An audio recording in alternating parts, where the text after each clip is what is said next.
De verdad, créame que es muy grato recibirnos aquí en nuestro estudio. Un estudio donde siempre es bienvenida la música, sobre todo cuando la interpretan virtuosos como quienes integran el cuarteto de guitarras Manuel M. Ponce. Para que usted vaya conociéndolos, para que vaya haciéndose una idea del tipo de trabajo que realizan, yo quiero que escuchemos una primera interpretación. Se trata, como me han dicho, de una jota de Santiago de Murcia. Adelante, por favor.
Después de oír a los integrantes del cuarteto para guitarra Manuel M. Ponce, desde luego usted y yo tenemos muchísimos deseos de acercarnos a quienes integran este grupo. Se trata de Gerardo Díaz de León, de Víctor Gardoqui, de Arturo Hernández y por supuesto Raúl Zambrano. Ellos van a estar con nosotros y yo espero que usted también nos acompañe, que esté en este estudio, claro, a través de nuestras líneas telefónicas que están completamente a sus órdenes.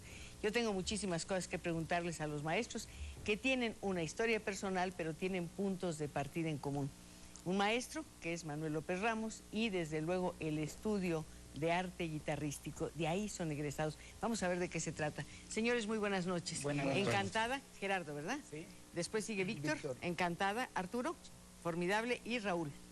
¿Todos son mexicanos? Todo. ¿Todos nacieron en la Ciudad de México?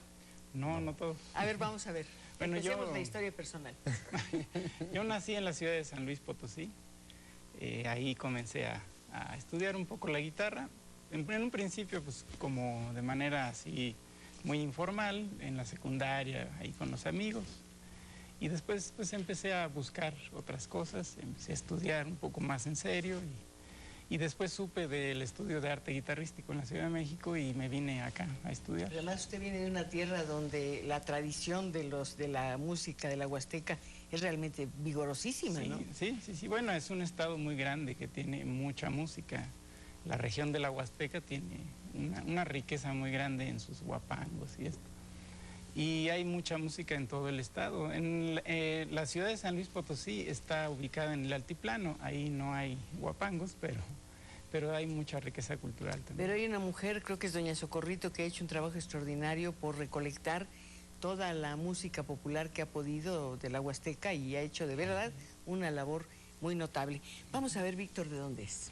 Yo soy de aquí, ¿De qué parte? Del Distrito Federal. Yo nací en Tacubaya, pero viví toda mi vida en Mixcoac. ¿Por qué se decide por la guitarra?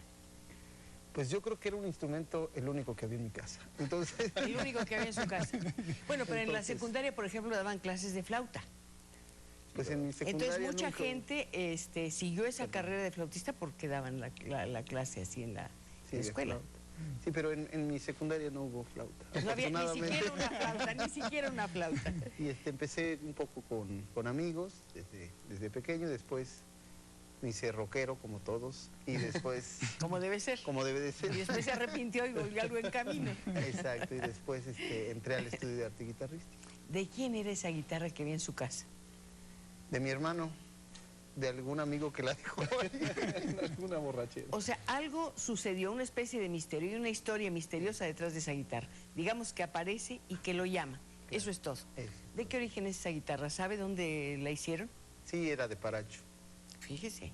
Sí, es que mi papá es de Purépero y vivió mucho tiempo en Pátzcuaro. Y ahí, bueno, yo creo que le regalaron una guitarra o algo así. Ya ve, ya vamos sabiendo un poquito más. A ver, don Arturo Hernández, que es muy serio y está... Sí. Cuéntenos de dónde es. De Texcoco, Estado de México. Oiga, qué maravilla. No, me parece fantástico. ¿No les parece a ustedes maravilloso? Es un estado... Es bonito. Imagínense. Ahí la música, ¿cómo le llega? También estudiando en secundaria, un poco antes de la secundaria, empecé a estudiar guitarra en una casa de cultura, en la Casa de Cultura de Texcoco. Y el maestro que daba clases ahí enseñaba guitarra clásica. O sea, yo entré queriendo aprender guitarra popular, las canciones de los Beatles y eso. Pero me empezó a enseñar guitarra clásica y me fascinó. Yo no conocía este tipo de música y me gustó mucho. ¿Alguna vez había ido a una casa de cultura o había pensado que en una casa de cultura iba a encontrar pues, la voz de su destino? No, jamás. En ese momento no lo pensaba así. Es más, yo iba para divertirme, para pasármela bien, no tanto para estudiar. Pero es que lo que usted nos está diciendo, Arturo, es muy importante porque pone de manifiesto lo significativo que es que en un lugar hay una casa de cultura. Posiblemente no todos los jóvenes van a acudir, pero si acuden 10 y uno encuentra su vocación y su destino, me parece que es algo extraordinario. Además, no debe haberle costado ni un centavo. Sí, no, bueno, era una cuota, eso es. ¿Y el instrumento se lo prestaron, usted lo compró, lo pidió prestado? Mi papá tocaba un poquito de guitarra y había una guitarra en casa. ¿Qué tipo de música interpretaba su padre? Canciones rancheras, boleros, muy sencillamente acompañados, pero eso hacía. ¿Usted es capaz de tocar un bolero? Sí, lo puedo tocar. Al rato nos ponemos a ver. Raúl Zambrano, ¿dónde nació? En Tampico, Tamaulipas. Ah, qué bien. Segunda, Nueva York. Eso es, nada más. Es modesto el joven, además. Y el Estado. El Estado. Cuénteme, ¿la familia que se dedica? Híjole, es que somos 8 hermanos, papá y mamá, entonces hay como de todo. Mi padre trabajó en Pemex muchos años, mi madre trabaja en una ONG, en cuestiones de género. Qué bonito. Y mis hermanos, pues hay de todo, arquitecto, doctor, un proctólogo, una cosa un poquito difícil y obscura. Sí. Pero necesaria. Necesaria, sí. Hay investigadores, psicóloga, en fin, hay un poquito como... Dentro de ese mundo donde prima o impera la ciencia, ¿cómo se vio que usted se quisiera dedicar a la música? Es que en mi secundaria sí enseñaban la flauta y yo creo que por eso me dediqué a la guitarra, porque como bien dice Horacio Franco... Para rechazar la imposición. Es horrible, además, cómo nos la enseñan en la secundaria. ¿Cómo se le enseñaban? Cuéntenme. Pues éramos 50 alumnos en la secundaria, todos con armados, y en la secundaria que somos escandalosos por naturaleza, todos armados con una flauta, entonces a gritos gritaba la flauta y entonces un sonido feo. Y yo creo que mucha gente no considera o no consideraba seriamente la flauta por esta deformación académica, si usted hubiera... hasta que llegó Horacio Franco, que nos enseñó que es el instrumento más hermoso del mundo. Y le mandamos un saludo y le agradecemos de veras el trabajo que ha hecho en pro de la música para difundirla y para despertar vocaciones, que eso es muy importante. Vamos a suponer, y estoy hablando en serio porque ustedes tienen la experiencia, que en este momento usted se encontrara a quien fue su maestro de flauta o de música en la secundaria y que le dijera: ¿qué hice mal, joven Cermeño? ¿Qué hice mal? Zambrano, perdón, ¿por qué a usted no le gustó la forma en que le enseñé? ¿De qué manera lo corregiría usted? Si yo fuera el maestro. No, si usted le pudiera decir. Yo creo que el problema realmente no era él. El problema es que en el plan de estudios venía como una imposición la flauta. Sí, es una imposición, pero todo depende de si hay un sello personal. Claro, el maestro pudo haber hecho algo para lograr que un grupo de 50 muchachos se interesara por el instrumento. Pues sí, eso es verdad. Sí, yo creo que lo que le pediría, y que de alguna manera lo hizo, es si no va a ser un amor al instrumento, por lo menos sí a la música. Y respetarlo. Y respetarlo. Y respetarlo, que eso es muy importante. Qué correcto, es cierto.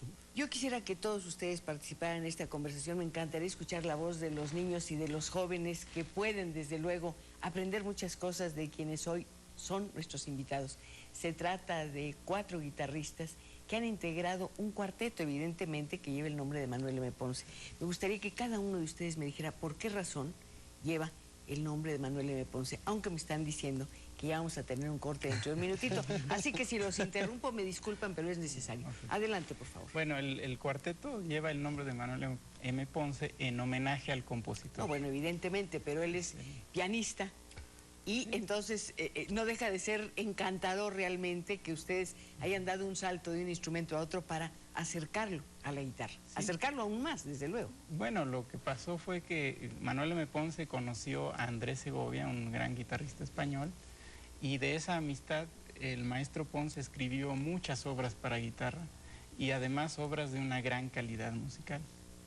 Entonces, ese repertorio, gracias a Segovia y gracias a Ponce, se hizo internacional. Ahora guitarristas de todo el mundo tocan obras de Ponce y pues es un pilar de la música. Por supuesto. Entonces, yo creo que es uno de los grandes compositores del siglo pasado y una presencia que yo creo que vamos a descubrir cada vez más.